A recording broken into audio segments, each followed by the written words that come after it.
Before we begin, please support the channel by subscribing, liking, and sharing this video. Constructive discussion is always welcome, and we invite you to share your views and insights in the comments. Q2 Tech Earnings Review, GOG, TSLA, IBM, NWO, TXN. This video presents a direct informational narration of the source document. Now, looking at the macro picture presented in the text, we're seeing slightly declining indices with shrinking trading volumes in the semiconductor sector, indicating some very light intraday action. Globally, the geopolitical backdrop is definitely simmering, with the document noting infrastructure threats exchanging between the US and Iran regarding the Strait of Hormuz. Also adding to the macro volatility, the Bank of Japan is maintaining a hawkish tone on potential rate hikes. Here's our roadmap for making sense of it all today. 1. Macro context. 2. Texas Instruments. 3. IBM and ServiceNow. 4. Tesla. And 5. Google. We'll be moving strictly chronologically, starting right off with Texas Instruments.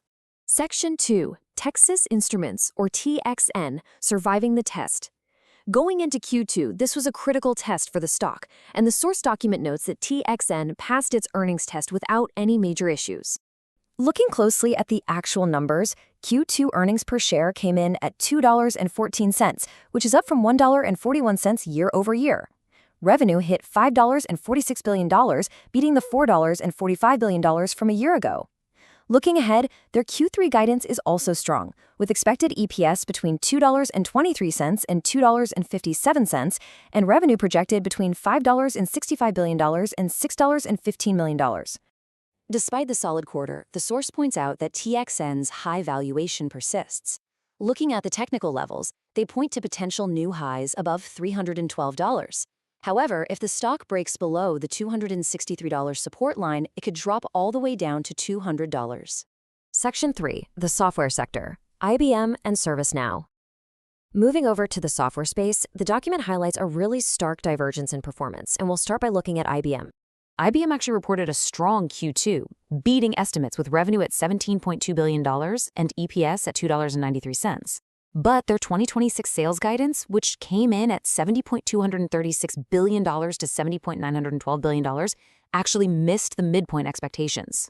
Because of that mixed guidance, IBM broke through its support levels at 235 and 213. To turn bullish again, it needs to break above 257. The document notes this is all happening as the broader software sector faced sell-offs, with capital seemingly favoring semiconductors instead. In stark contrast to IBM, ServiceNow delivered a remarkably strong quarter. Q2 total revenue came in at $3.987 billion, which is a 24% increase. Subscription revenue hit $3.877 billion, up 24.5%. And a massive standout here is the remaining performance obligations, or RPO, which swelled to $13.2 billion, marking a 21% increase. For ServiceNow, the source highlights a $100 to $120 as a key technical pivot. If the stock can break and hold above that $120 mark, it strongly signals bullish momentum heading into 2027. Section 4. Tesla margins decline and CapEx surges. The document introduces this as a highly challenging quarter for the company, noting that there were very limited fundamental highlights to be found. While Q2 revenue was up 26% to $28.2 billion, the operational side took a major hit.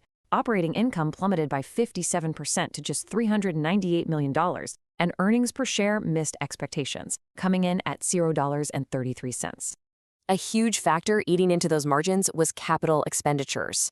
The report highlights a 142% surge in CapEx, reaching $5.789 billion. That massive spend pushed Tesla's free cash flow negative to $1.092 billion. So where are those hard expenses going? Tesla is pouring capital into AI compute, batteries, semiconductors, and robotics. But contrasting that spend, they did achieve a record 480,100 deliveries and saw over 55% adoption for full self-driving.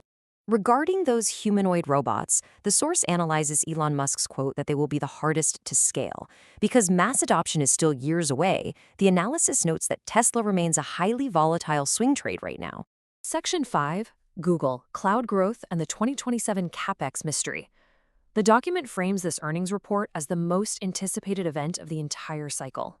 Google showed incredible strength across its core business. Q2 revenue reached $119.8 billion, a 24% increase. Breaking that down, services brought in $94.54 billion, ads generated $81.63 billion, and search contributed $63.27 billion. However, there is a crucial detail here regarding their earnings per share. The source document excludes a $98 billion equity gain from SpaceX. When you strip that out, true operational EPS was only slightly above $2.88, not the reported $9.11.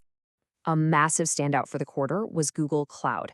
Revenue there hit $24.77 billion, which is an 82% increase. The document emphasizes this as a massive success in AI monetization.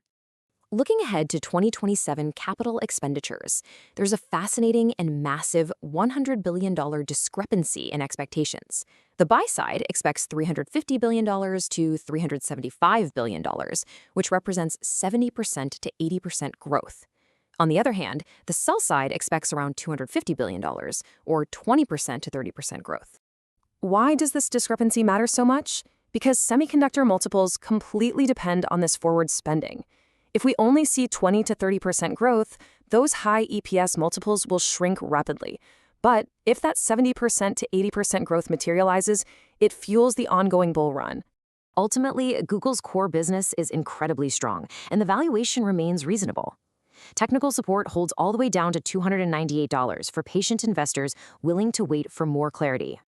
Will Microsoft, Amazon, or Meta reveal the true CapEx trajectory? That is the final question posed by the source, wondering if the next 3 big tech earnings reports will finally clarify this 2027 CapEx mystery.